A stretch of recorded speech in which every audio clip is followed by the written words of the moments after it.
Welcome. Thank you for being here. If you wouldn't mind giving us a like, and consider going ahead and subscribing as well, that would be fantastic. And if you really want to go the extra mile, go down to the description below and click the Patreon link. Lots of cool stuff going on there. As always, I love you, and enjoy the show, guys.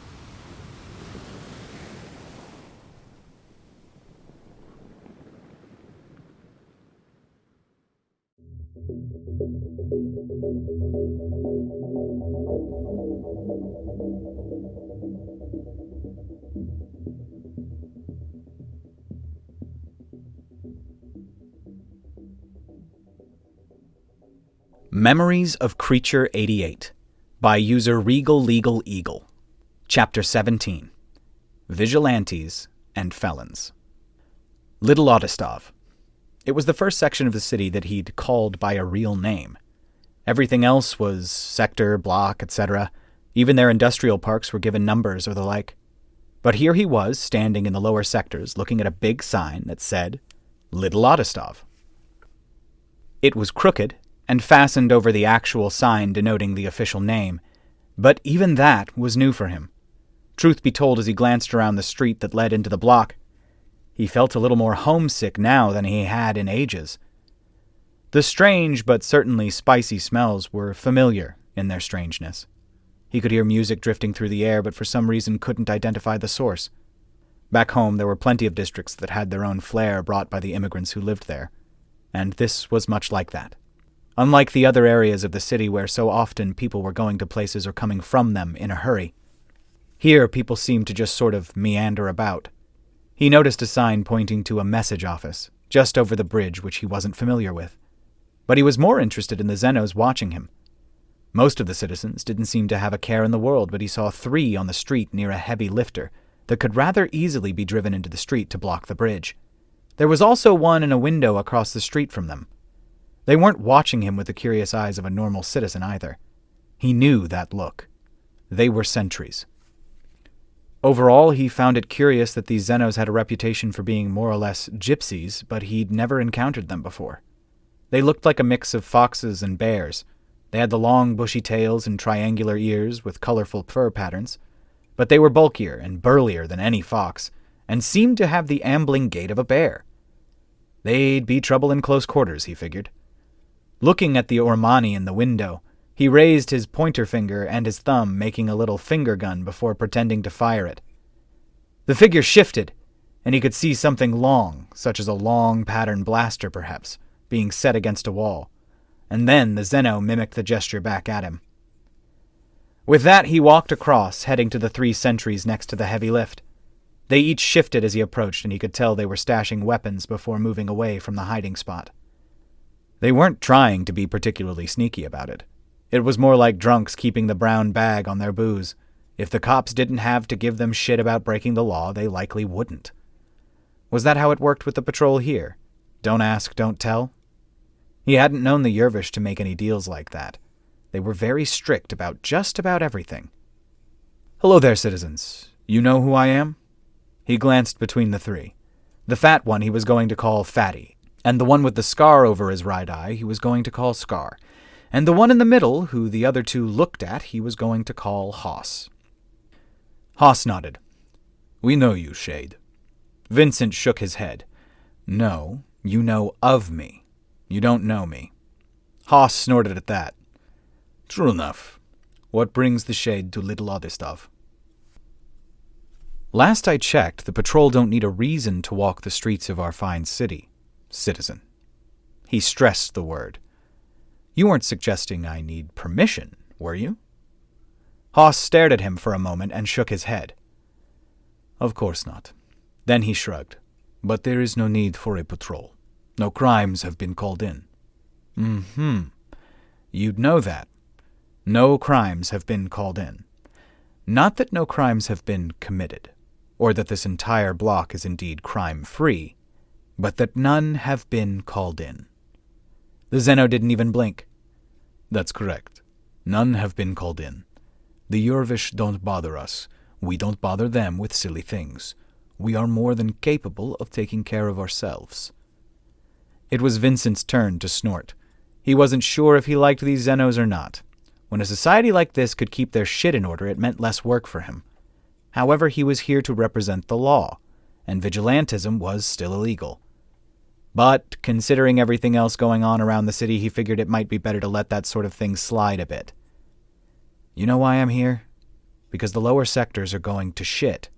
But amid all that, this block is apparently crime-free. You can't tell me that the rest of the area isn't affecting you. Haas shook his head. No, of course it is. That's why we are here. And this. He patted the heavy lifter. And my sister's husband. He pointed across the street to the room Vincent knew the sniper was in. So not only do you guys not report your crimes, you don't report other people's crimes? That would be rude of us. The Zeno shrugged. Vincent laughed and shook his head.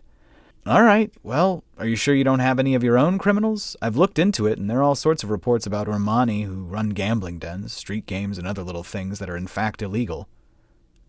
No, it's pronounced Urmani, not Irmani. The Zeno corrected him. Always is being mispronounced. And as for those things, we don't steal if that's what you mean. A fool and his money are parted most easily. And we are no fools. Vincent laughed once more. Overall, these were some of the more interesting Zenos he'd met so far. A lot more enterprising than most. Perhaps why the others didn't trust them. All right, well, in all the time I've been here, I've never visited your fine neck of the woods. He saw the questioning stares.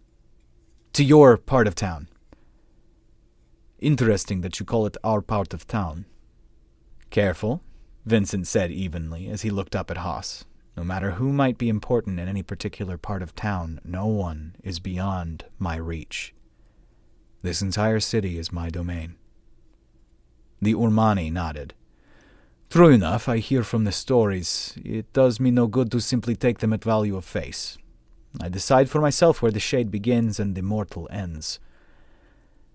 That as it may be, I'd like to browse your little Autostuff.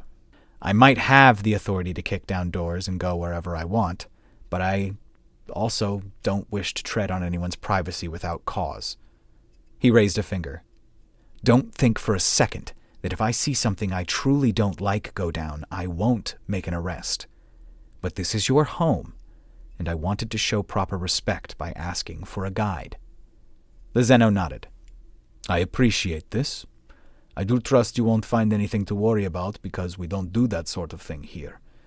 This is in fact why we need things like this. He slapped the side of the heavy lifter again. You do know that you can call on the patrol for help, right? The Zeno shook his head. If we called for help, but also expected the patrol to keep to themselves once we no longer needed it, does not work. Either we accept all or nothing. Vincent didn't agree with the thinking, but he can understand it in a weird way. Right, well, who's going to be my guide? Fatty or Scar? He looked between the other two Zenos and saw their surprised expressions before Haas began to laugh at that, while Fatty then looked down and ran a hand over his bulk as Scar ran a finger over his eye. I like these names. No, neither one. He whistled a little note, and a younger, thinner Urmani came running from across the street.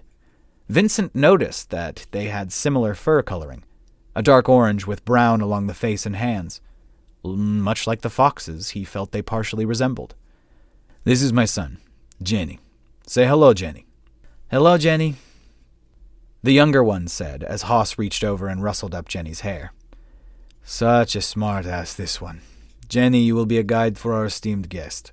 Show him around wherever he wants. No door is locked for our visiting hero. Hero is a bit much, Vincent said.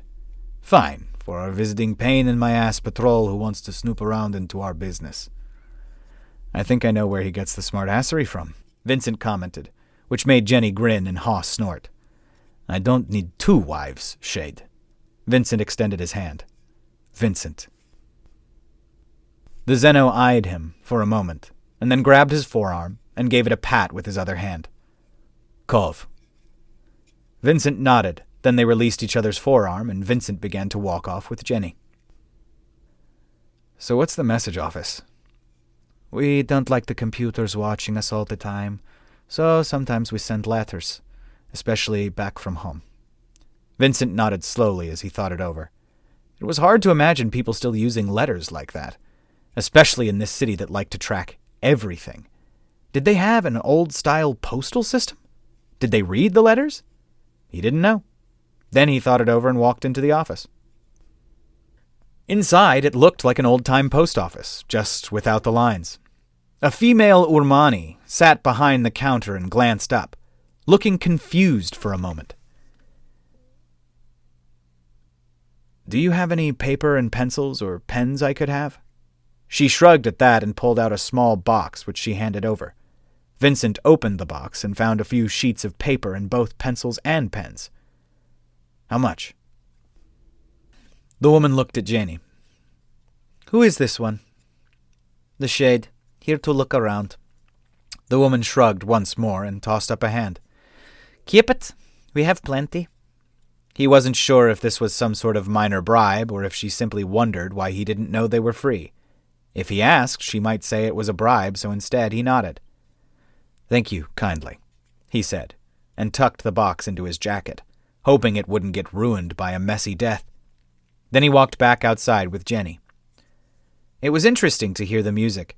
It sounded a bit like polka, but with something else to it. Electronic instruments and something he couldn't quite place. He wasn't exactly a fan of polka, but after a year of Xeno music that hurt his ears, he was willing to learn to like polka. Besides that, he liked whatever he was smelling. "So, Jenny, is this mostly what Urmani do?" He gestured around the street to the various people chatting and laughing as they walked or sat. "Mostly they work shifts to support families. Some don't work, some watch after us like my dad. When they are not on shift, they relax. We enjoy spending time together in the open." The younger Xeno shrugged. "Some make easier money parting it from the fools above." Vincent chuckled as he heard the younger Xeno mimic the older. They were approaching a cart set up on the street that one of the nice smells were coming from, and as Vincent saw something rotating above a small fire, he got excited. It was one of those big slabs of spiced mystery meat he used to get on gyros or kebab. There was a woman and her child operating it. Or he assumed it was her child. The woman was more bear than fox, which likely meant she enjoyed her own cooking, which was a good sign. Fuck, I've been dying for some kebabs. The Yervish food so often lacks that kind of flavor. "What is kebab?" "What is kebab?" the Xeno woman asked, and he pointed at the meat. Then she shook her head and waved her hand. No, not kebab. Agara," she corrected. Vincent shrugged. "I'll take some either way." "You want agara?" She looked at him with obvious surprise. The Urmani child, who looked younger than Jenny, started to pull some of the strips of meat off when she slapped it upside the head. "You crazy. This important guest, get the good stuff." The child just glared up for a moment before opening another drawer and pulling out slices of that spiced mystery meat that looked the exact same to Vincent. Laid it out in what seemed like zebra-striped pita before holding up a squeeze bottle of something orange. "Sauce?" "Sauce?" Vincent asked, and the three Urmani around him nodded. "Sure, go for it. Hell if I know how it'll taste. Oh, which reminds me." He looked at Jenny. "Would a Yervish be able to eat this?" His guide shrugged and made a face. "I don't know." "Well, can you eat Yervish food?" Once more he shrugged. "What do you eat?" "Whatever my mother cooks, or someone's mother, at least." Vincent chuckled, and it was his turn to shrug. "Fuck it. If it kills me, I'll know not to eat it again."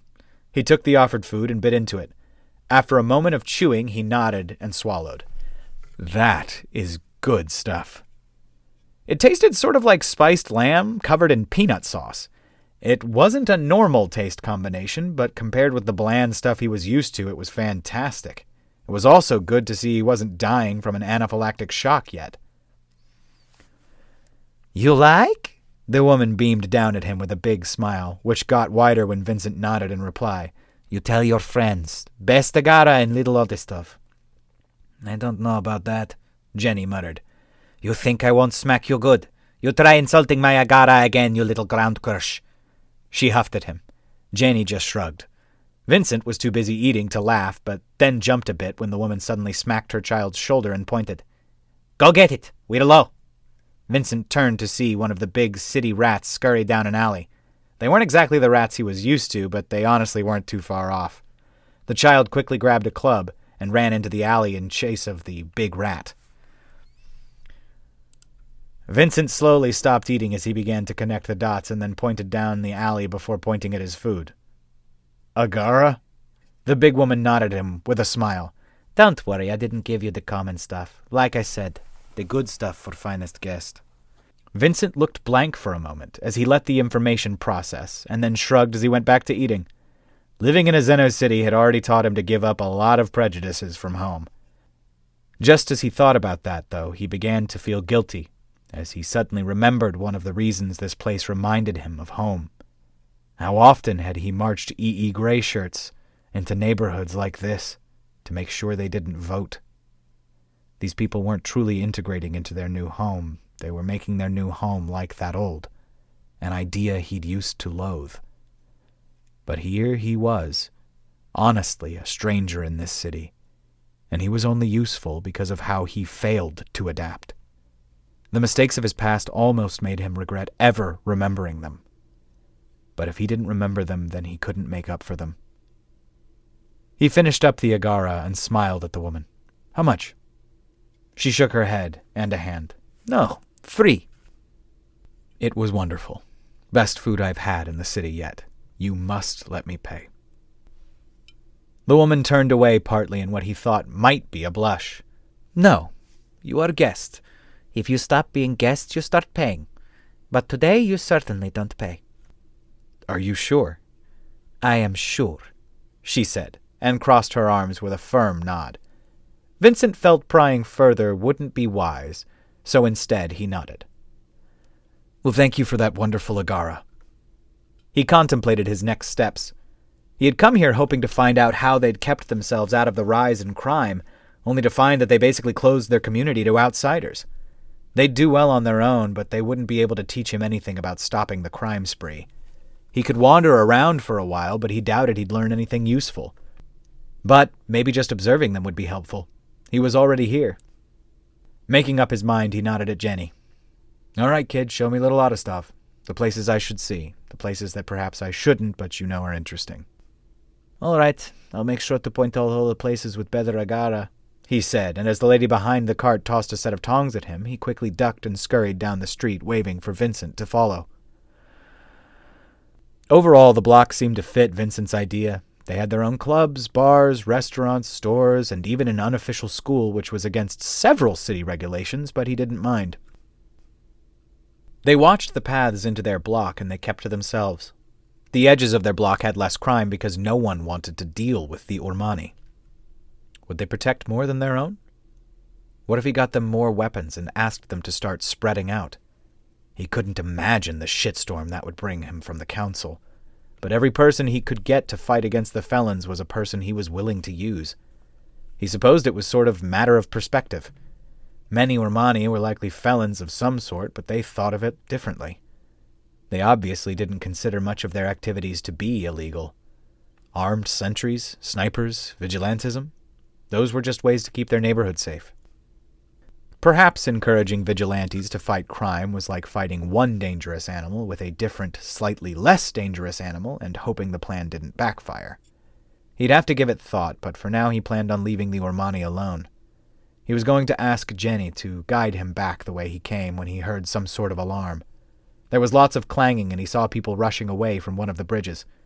Instinctively, Vincent drew his magnum and went running.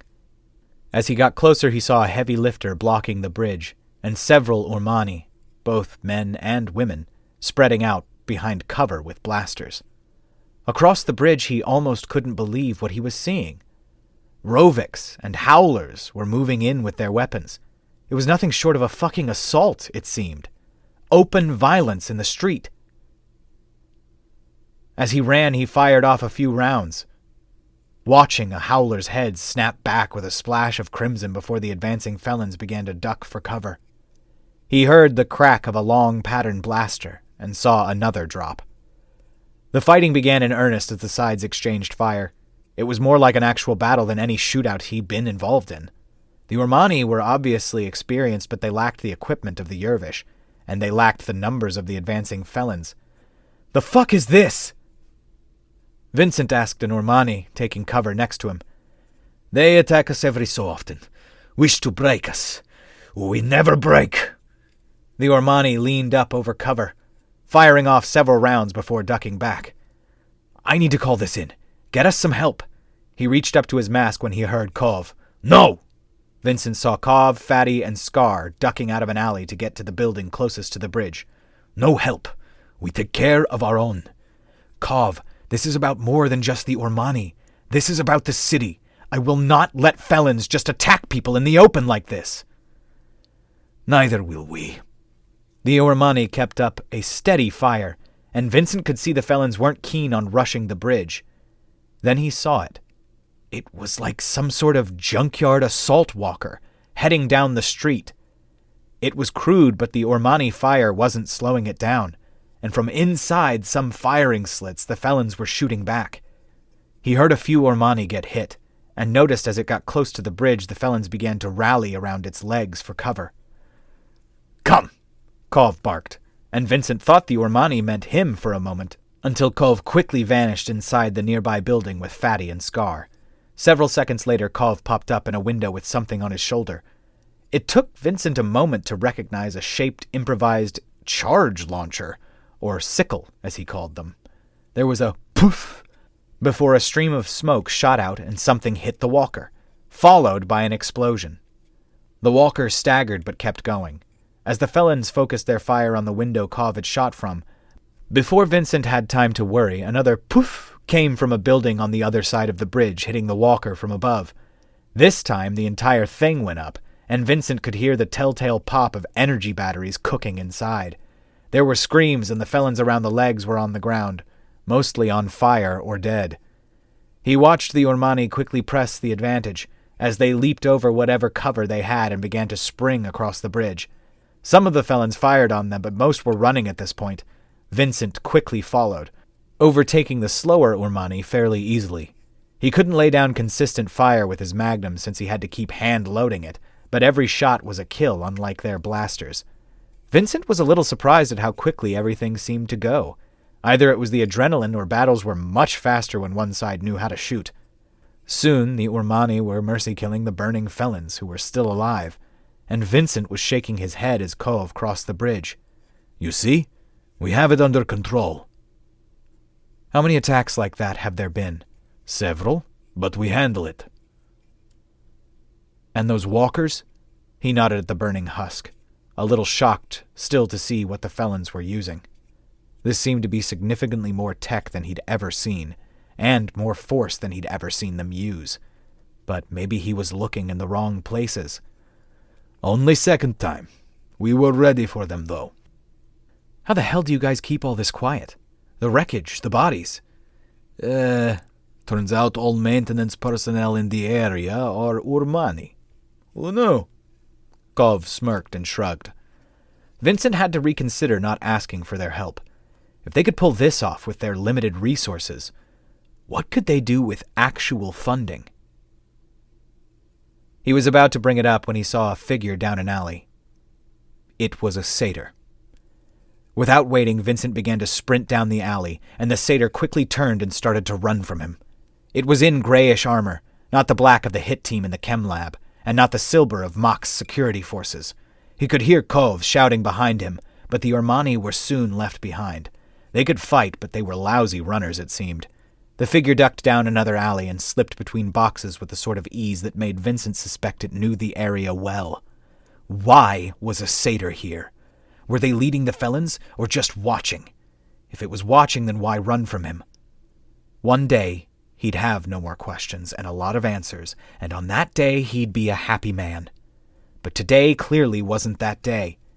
He had chased the figure about a kilometer when he saw it suddenly duck into another alley and stop. Dead end. Vincent grinned and walked closer, before suddenly someone stepped out from behind a corner he didn't see and smashed a club into his chest. Vincent dropped backwards onto the ground, hard. Pain shooting through his chest, but he was already raising his magnum. 3 satyrs stood over him, one quickly kicking his magnum out of his hand. Vincent began to prepare for his death and curled up as they started to kick him. He hated being beat before getting killed. Why make him suffer? Just shoot him and let him wake up, damn it. He wanted to yell, but was busy trying to protect his face. Then he heard a blaster go off and expected nothingness. Instead, the kicking stopped, and he heard running along with more blaster fire. Slowly, he pulled his hands away from his face and looked up. The satyr were dragging one of their own into what had looked like a solid wall earlier before the secret entrance quickly sealed shut. Vincent tried to get up and groaned as he began to feel all the pain shooting through his body. Cracked ribs, for sure. Internal bleeding, probably. They hadn't gone for his face, or else he'd checked to see if his teeth were all there. Not the worst beating he'd received, but it certainly fucking hurt. He looked up and then frowned as he saw a female howler step over him, wearing a modded hunting harness, blaster in hand. She knelt just past him, covering the door the satyr had escaped through. "Don't worry, Shade. We've got you." He heard a voice that was familiar but he couldn't place, and then looked down the alley he'd come from just as a female Vernic knelt next to him, pulling out some supplies from a medical harness. He smiled then. "Hello, Kirana." Perhaps he had more friends than he thought. Yay! I like that chapter. Yeah. I like that chapter. Hoo-hoo-ha. All right, guys, thank you so much for listening. I really appreciate you. Thanks for being here. As always, like, comment, and subscribe if you could. It really helps out the channel. Thank you guys so much for 7,000. I can't believe we've gotten here and even gone past it. So thank you so much. Can you tell me, is cannibalism ethically wrong if the person was already going to die and it saves everyone else's life? How do you feel about this? Cannibalism. Go in the comments. This one's a little darker. All right. Thank you guys so much. I will talk to you later. As always, I love you. Bye, y'all. Bye. I forgot to say, go to the link in the description, which is to the Patreon. If you go over there, you're going to get access to a whole lot of fun things, including a special Patrons Discord channel, access to me. Oh, yeah. I'm apparently the Kool-Aid Man now. Bye!